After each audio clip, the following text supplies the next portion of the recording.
You think you understand how banks make money. Interest rates, loans, savings accounts. That's what most people believe. But behind that clean, professional image, banks have built some of the most powerful money systems in the world, and most people never even notice. Today, we're pulling back the curtain on 4 systems banks don't advertise. Not theories, not conspiracies, real mechanisms hiding in plain sight. Stay until the end, because the last one happens every single day, and almost nobody realizes it. Let's start with something most people have never heard of. It's called BOLI, Bank-Owned Life Insurance. Banks can take out life insurance policies on key employees. When those employees pass away, the payout goes to the bank. This is completely legal, regulated, and widely used. For major banks, these policies are worth billions of dollars. Think about that. An employee isn't just part of the workforce, they can also become a financial asset on the balance sheet.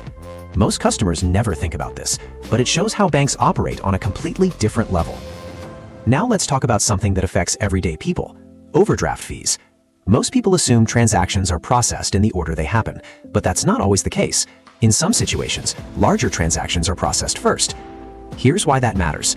Imagine you have $5,000 in your account. You make a few small purchases, $20, $30, $40. Then one large payment of $4,800. If that large payment hits first, your balance drops instantly. Now those small transactions can trigger multiple overdraft fees. One mistake turned into several penalties. This practice has been challenged in court. Banks have paid billions in settlements, but it reveals something important. Bank systems are not random. They are designed. Now here's something even more subtle: your data.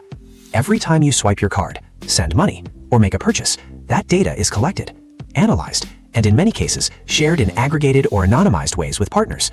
Your spending behavior becomes valuable, not just to you, but to the system itself. You're not just using the bank, you're part of the data it runs on. Now here's the one that hits differently: processing delays. You deposit money, but it takes time to become available. The bank calls it processing, but during that window, your money is already inside the system. This is often referred to as float, and its scale? It's massive. Millions of transactions every single day. Even a small delay, multiplied across the system, creates billions in value. Your money, their timing advantage. And finally, something almost invisible: the Forex spread. Every time you exchange currency, the bank shows you a rate. It looks normal, fair, but behind the scenes, there's another rate, the real market rate. And the difference between the two? That's the spread, and the bank keeps it. You don't see it as a fee. It's not clearly listed. It just quietly disappears. Now think about this globally. Trillions of dollars are exchanged every day, and on every single transaction, that small difference adds up.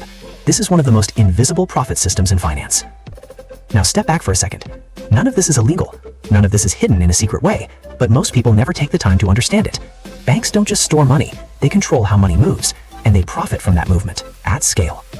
This is why financial awareness matters, because once you understand the system, you stop moving blindly inside it. You ask better questions, you notice patterns, you make smarter decisions. The goal isn't to avoid banks, it's to understand them, because the people who build wealth don't just earn money, they understand the system behind it. If this changed the way you see money, even a little, subscribe, because the next video breaks down another system most people use every day, but almost nobody understands.